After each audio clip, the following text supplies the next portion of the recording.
ঘটনাগুলি ভালো লাগবে। আর যিনি আমাকে ঘটনাটি বলেছেন তার ননদের সাথে ঘটে যাওয়া একটা সত্য ঘটনা আমার সাথে শেয়ার করেছেন। আশা করি আপনাদের এই ঘটনাটা ভালো লাগবে। আমি সরাসরি চলে যাচ্ছি ঘটনায়। তিনি যেভাবে আমাকে এই ঘটনাটি বলেছিলেন আমি সেভাবে বলার চেষ্টা করছি। আজ যে ঘটনাটি বলবো সেটা ঘটেছিল আমার ননদের সাথে 2019 সালে।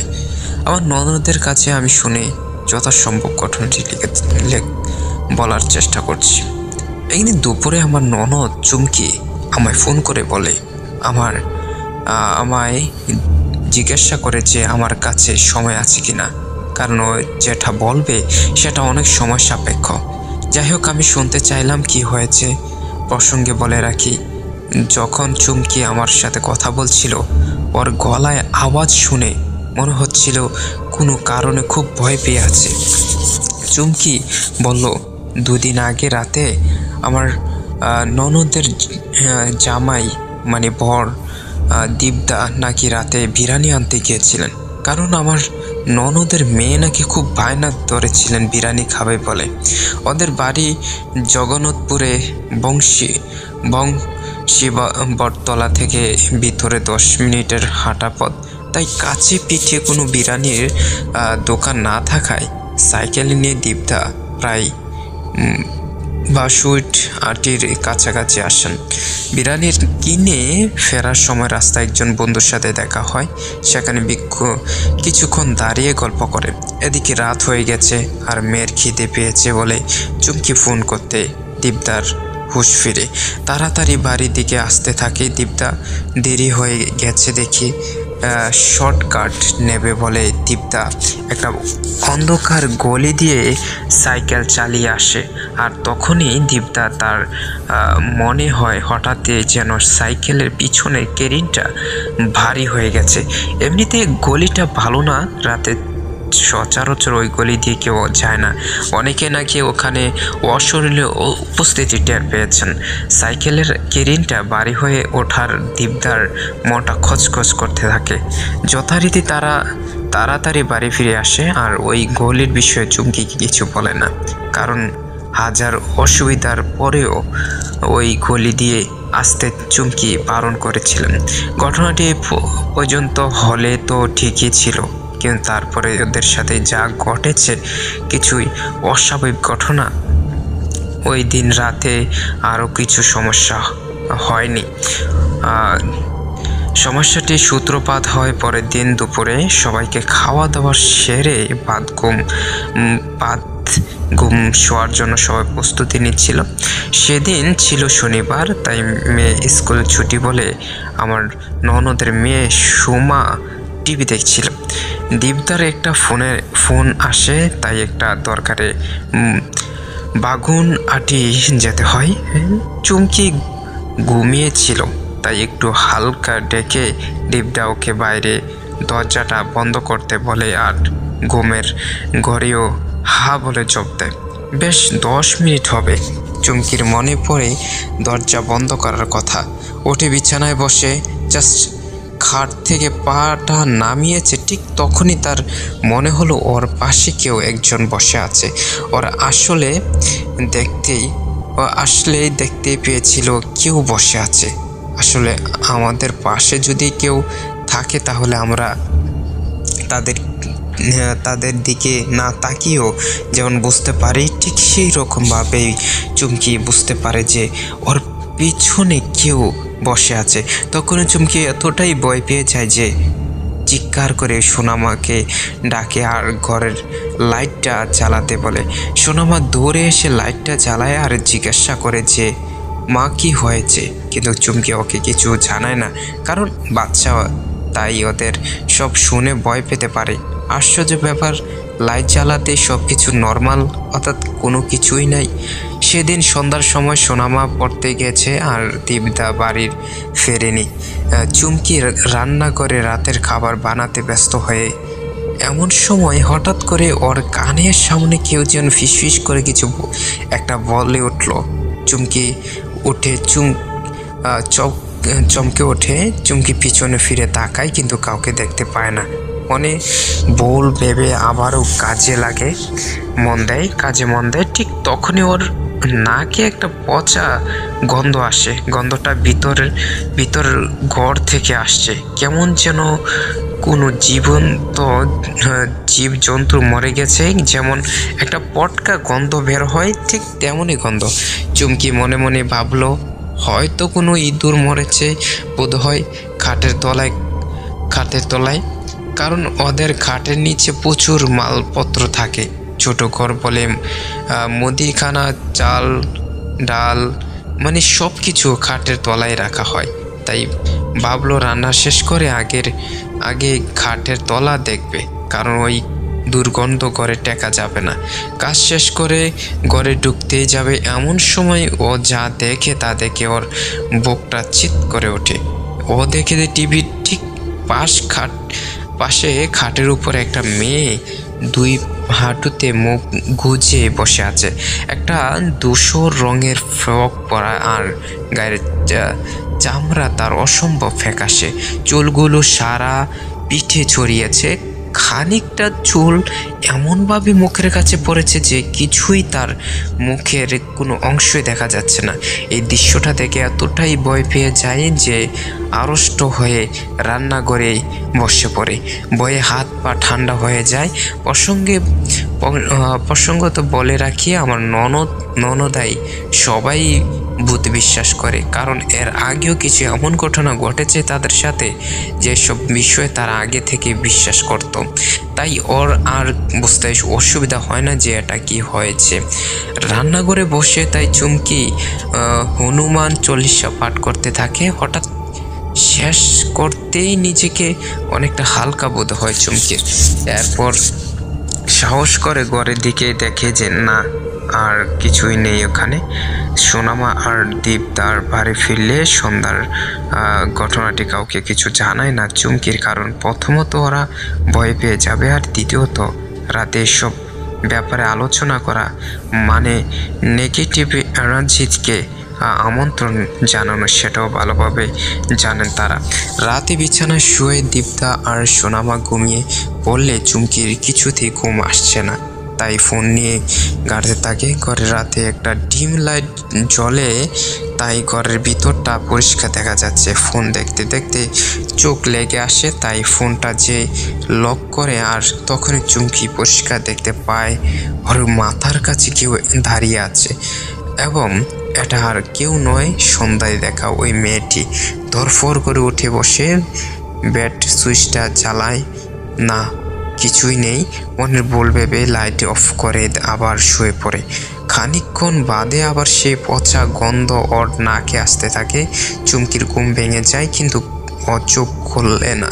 ঠিক তখনই অনুভব করে যে ওর ঠিক মুখের উপর কি খুব জোরে জোরে নিঃশ্বাস নিচ্ছে। ওকে তো এই বাজে গন্ধ, তার উপরে মুখের উপরে কারুর উপস্থিত, দুই মিলিয়ে চুমকি প্রচণ্ড ভয় পেয়ে যায়। মনে মনে হনুমান চল্লিশা পড়তে শুরু করে। কিন্তু কি আশ্চর্য, যতবার পাঠ করতে যায় ততবারে মাঝপথে এসে লাইনগুলো বলে যায়। ওর রোজ পরে এটা কোনো মতেই বলে যাওয়ার সম্ভব নয়। তাহলে কেন এমন হচ্ছে? প্রচণ্ড ভয়ে ওর মুখ দিয়ে এক প্রকার ঘুঙানি শব্দ বেরিয়ে আসে। দীপদার ঘুম ভেঙে যায় এই শব্দ, এবং দীপদা লাইট জ্বালায় আর যথারীতি চুমকিকে জিজ্ঞাসা করে যে কি হয়েছে, শরীরে খারাপ লাগছে কিনা। অনেক কষ্টে চুমকি বলে ওঠে যে ঠিক আছে, কিন্তু দীপদা হঠাৎই চুমকিকে অবাক করে জিজ্ঞাসা করে, কাউকে দেখছো করে? কোনো মেয়েকে দেখেছ?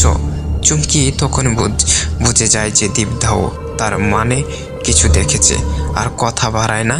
এই মাঝরাতে কোনো অশুভ শক্তির আলোচনা করতে চায় না, তাই দীপদাকে বলে গিয়ে ঘরের লাইটটা জ্বালানোর থাক, আর বুদ্ধি করে ইউটিউবে হনুমান চল্লিশা চালিয়ে দেয়। আর আমি ওকে একটা ছোট বড়জঙ্গ বলির মূর্তি গিফট করেছিলাম। এটা চুমকি ঠাকুর সিংহের রেখে পূজা করত, সেটা নামে ঠিক দীপদার মাথার কাছে রেখে দেয়। এরপর বাকি রাতে আর কোনো অসুবিধা হয়নি।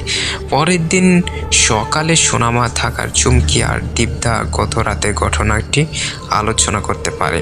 দুপুরে সোনামা একটা অনুষ্ঠান বাড়ি যায়। তখনই দীপদা ওকে বলে যে দাদা দাদা ঘুমিয়েছিল আর স্বপ্ন দেখে যে একটা মেয়ে ফ্রেশ ফক পরে চুলগুলো দিয়ে ও সম্পূর্ণ মুখ ঢাকা, গায়ের চামড়া ফ্যাকাশে দাঁড়িয়ে আছে ওর মাথার সামনে। ভয় পেয়ে ঘুম ভেঙে যায়। আর তখনই চুমকিকে এরকম আওয়াজ করতে দেখে লাইটটা জ্বালায়। এর সাথে সেদিন বিরিয়ানি আনতে গিয়ে ফেরার সময়কার সব ঘটনা খুলে বলে দীপ্তা। বুঝেছিল ওর সাইকেলে কেউ উঠেছে, কিন্তু পিছনে চুমকি ঝগড়া করে তার ভয়ে কিছুই জানায়নি চুমকিকে। সব শুনে চুমকি খুব ভয় পেয়ে যায়। আর এটা বুঝতে বাকি থাকে না যে ওই সন্ধ্যার গলি থেকে কিছু এসে উপস্থিত হয়েছে তাদের ঘরে। আমায় ফোনে জানায়। আমি তখন ওকে বলি যে 3 দিন নিরামিষ খেতে আর পুরো বাড়ি ভালো করে ধনু দিতে আর কর্পূর জ্বালাতে। আর আমি যেহেতু জিয়ং গুরুজির লাইট প্রাপ্ত, তাই আমি 3 দিন নিরামিষ খেয়ে প্রেয়ার করব আর ওদের নামে পুজো লাইট পাঠাবো।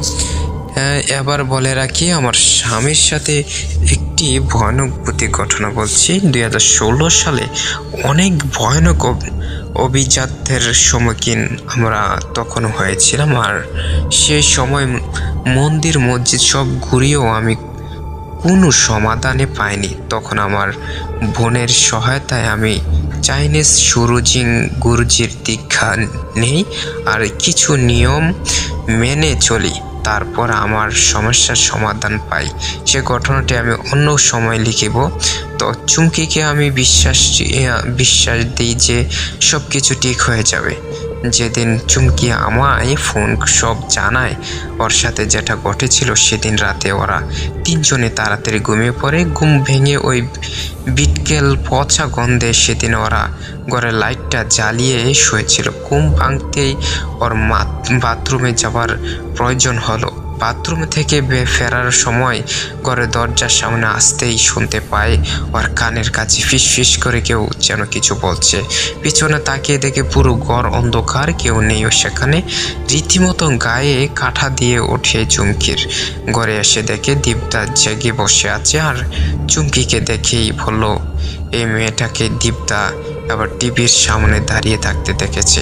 ওই একইভাবে আজ সোনামাও জেগে গেছে আর ভয় পেয়েছে। আর দেরি না করে আগের দিনের মতো আবারও বজরংবলীর মূর্তিটা নামায় আর সোনামার মাথার কাছে রাখে এবং ফোনে হনুমান চল্লিশা চালিয়ে দেয়। বাকি রাতে সোনামার ঘুমাতেও দীপ্তা আর চুমকি জেগে কাটিয়ে দেয়। পরের দিন সকালে পাশের কালী মন্দির থেকে 3 জনের জন্য 3টি তাবিজ নিয়ে আসে চুমকি। আর আমার কথা মতো 3 দিন নিরামিষ খেয়ে দুনু দেয়। তারপর থেকে আর কোনো অস্বাভাবিক দেখিনি। এখন ওরা 3 জনে খুবই ভালো আছে। আমি সরাসরি চলে যাচ্ছি আমার দ্বিতীয় ঘটনায়। আশা করি এই তৃতীয় ঘটনাটি ভালো লাগবে। একটা খুব ছোট্ট ঘটনা আজ আপনাদের সাথে আমি শেয়ার করব। এই ঘটনাটি কোনো ঠিক উত্তর বা কোনটি ঠিক ব্যাখ্যা আমি আজও অবধি খুঁজে পাইনি। আমি দামাখালির দিকে একটা ছোট্ট গ্রামে স্কুলে চাকরি করি। একদিন স্কুলে গেছি। আমার স্কুল অফিসিয়াল কাজ থাকায় অফিস রুমে বসে কাজ করছিলাম, তাই সেদিন আর ক্লাসে যায়নি। হঠাৎ দেখেই 2টো বাচ্চা ছুটে এসে বলছে, ম্যাডাম তাড়াতাড়ি রান্নাঘরে চলুন, ওখানে একজন রান্না কাকি কিরকম করছে। সাথে সাথে বাচ্চা দলের পিছনে দেখি 2 জন রান্না দিদাও এসে উপস্থিত হয়েছে। ওনাকে দেখে আমি বিশ্বাস করতাম পারছিলাম না কি হয়েছে, বাচ্চারা কী সব বলছে। তখন উনি আমাকে বলেন যে, দিদি আমাদের রান্নার গ্রুপে যে হেড দিদি তাকে ভূতে ধরেছে। এক ঝটকায় কথাটা শুনে সত্যি হাসি পেয়েছিল আমার। আর আমি হেসেও ফেলি। এত রাতে দিদির মুখটা ভয়ে একেবারে শুকিয়ে গেছে। উনি বারবার করে বলে চলেছে যে চলুন দিদি, একবার দেখবেন, চলুন কি করতে হবে বলুন। আমার সাথে দুজন স্যার ও একজন অন্য ম্যাডাম ছিলেন। আমরা সবাই মিলে স্কুলের রান্নার ঘরের দিকে যাই। বিশ্বাস করুন, আমি গিয়ে যেটা দেখলাম, একটা সাধারণ মানুষের পক্ষে সেটা কাজ করা কোনোভাবে সম্ভব নয়। আমরা সবাই দেখলাম যে তিনি রান্নাঘর হেড দিদি আছেন, তিনি একদম গ্যাস থেকে নামানো গরম ভাত সোজা হাতে নিচ্ছেন আর একদম সঙ্গে সঙ্গে মুখে পুরে দিচ্ছেন। একজন সুস্থ স্বাভাবিক মানুষের পক্ষে এত গরম ভাত মুখে ঢোকানো কোনোভাবে সম্ভব নয়। কিন্তু সেদিন দিনে কি আনোয়ার অনায়াসে ভাতগুলো মুখে পুরে সাথে সাথে গিলে নিচ্ছে, দু পা ছড়িয়ে বসে রয়েছে আর ভাতের থালাটা ঠিক পা দুটোর মাঝখানে রাখা। এই অদ্ভুত দৃশ্য দেখে রান্নাঘরের সামনে ভিড় হয়ে গেছে। সব বাচ্চারাও ক্লাস ছেড়ে বেরিয়ে এসেছে, কেউ ওনাকে ধরে রাখতে পারছে না। তিনি একই রকমভাবে খেয়ে যাচ্ছে আর বারবার করে বলছে, আমায় খেতে দে, আমার খিদে পেয়েছে, আমাকে ভাত দাও, আরও ভাত দাও। মিনিট খানেকের মধ্যে এক থালা ভাত শেষ করে ফেলার পর এবং বলতে থাকলেও, আরও ভাত দাও, আরও ভাত দাও, আমাকে আরও ভাত দাও, আমি ভাত খাবো, আমার খুব খিদে পেয়েছে। তারপর হঠাৎ করে অজ্ঞান হয়ে পড়ে গেলেন। তখন অন্য সব দিদির ওনাকে ধরাধরি করে ওনার বাড়িতে পৌঁছে দিয়ে আসেন। পরের দিন উনি যথারীতি আবার রান্না করতে আসেন। তখনই আমরা ওনাকে জিজ্ঞাসা করি আগের দিনের ঘটনার ব্যাপারে। উনি শুধু বলেন ওনার কিছু মনে নেই। সেই গ্রামের লোকেরা ও বাচ্চারা সবাই বলাবলি করেছিল যে ওনাকে নাকি শ্বশুরের ভূত ধরেছিল। শ্বশুরের মৃত্যুর সময় বারবার করে বলছিল যে আমি একটু ভাত খাবো, কিন্তু ভাত আনার আগে নাকি উনি মারা যান। এই ছিল আমার আজকের দুটি ঘটনা। আশা করি আপনাদের ঘটনাটি ভালো লেগেছে। যদি ঘটনাগুলি ভালো লেগে থাকে অবশ্যই আপনারা আপনাদের বন্ধুদের কাছে শেয়ার করে দেবেন। আল্লাহ হাফেজ।